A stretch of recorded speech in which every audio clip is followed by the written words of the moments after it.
Lumière dans le brouillard. Accueillis le Saint-Esprit.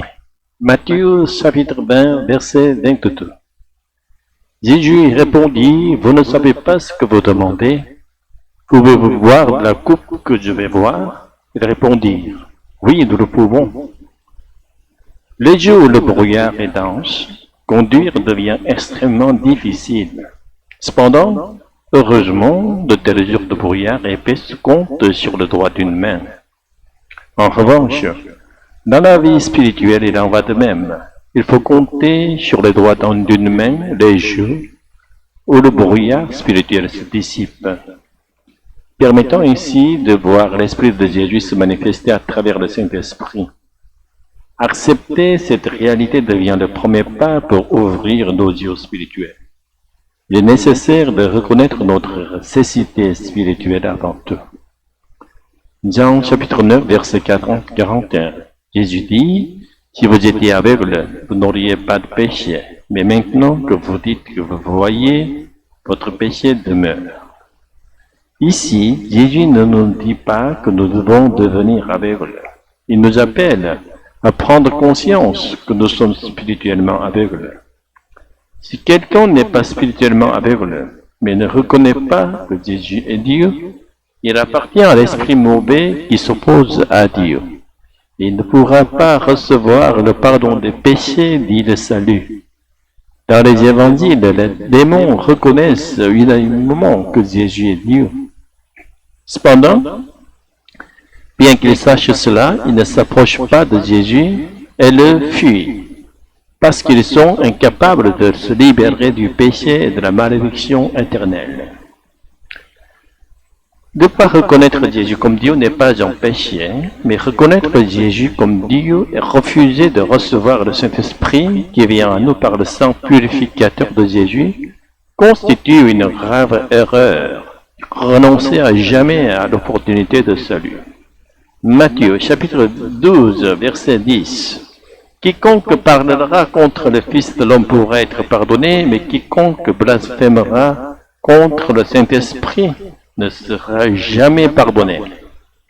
Ainsi, le refus d'écouter de l'Évangile peut parfois être l'expression d'un instinct de survie, visant à éviter toute responsabilité spirituelle.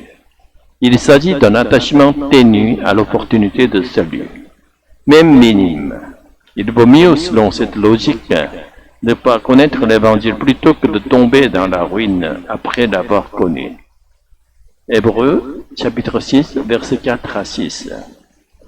Nous devons reconnaître que sans le Saint-Esprit, nous sommes condamnés à vivre selon notre chair, et que notre foi peut rester morte, inefficace, et nous exposer au jugement du monde comme hypocrites. Pourtant, même face à ces difficultés, nous devons remercier Dieu d'avoir pu entendre l'Évangile. Tout comme les Israélites doivent traverser le désert avant d'entrer en Canaan, nous devons aspirer au Saint-Esprit dans le désert de notre vie. Accueillir le Saint-Esprit et ne jamais le perdre. Il est essentiel de ne pas oublier que Dieu a envoyé le Saint-Esprit à travers le sang de Jésus, non seulement Jésus lui-même, pour nous offrir le salut et la vie éternelle. L'Esprit de Jésus et le Saint-Esprit qui forment la Trinité sont parfois indissociables de notre perception humaine. L'important n'est pas de les distinguer, mais de rencontrer Dieu à travers Jésus et le Saint-Esprit et de partager une communion d'amour éternel. Ce n'est pas la connaissance théorique de la Trinité qui compte, mais devenir enfant de Dieu Père par Jésus et le Saint-Esprit. Nous prions ardemment au nom de Jésus pour que nous devenions des enfants de Dieu capables de vaincre le monde et d'aimer le monde avec les yeux de Dieu. Sans le Saint-Esprit, aie pitié de nous et viens habiter en nous, purifiés par le sang de Jésus, afin que nous vivions pleinement dépendants de l'Esprit et véritablement bénis. Amen. Avis objectif sur la méditation, clarté et structure. La méditation est très bien structurée, elle suit un fil logique. Constat de la cécité spirituelle, Reconnaissance du besoin du Saint-Esprit, importance de l'accueil de Jésus et du Saint-Esprit, application pratique pour la vie du croyant. Richesse théologique. Vous avez intégré avec soin les passages bibliques clés et les concepts fondamentaux. Cécité spirituelle, responsabilité, rôle du sang de Jésus, le Saint-Esprit, Trinité, le texte conserve une profondeur théologique notable. Approche pastorale. Le ton est à la fois exhortatif et consolant, encourageant le lecteur à prendre conscience de sa condition spirituelle sans tomber dans la culpabilisation. Point d'amélioration. Quelques phrases sont longues et pourraient être divisées pour fluidité en lecture orale.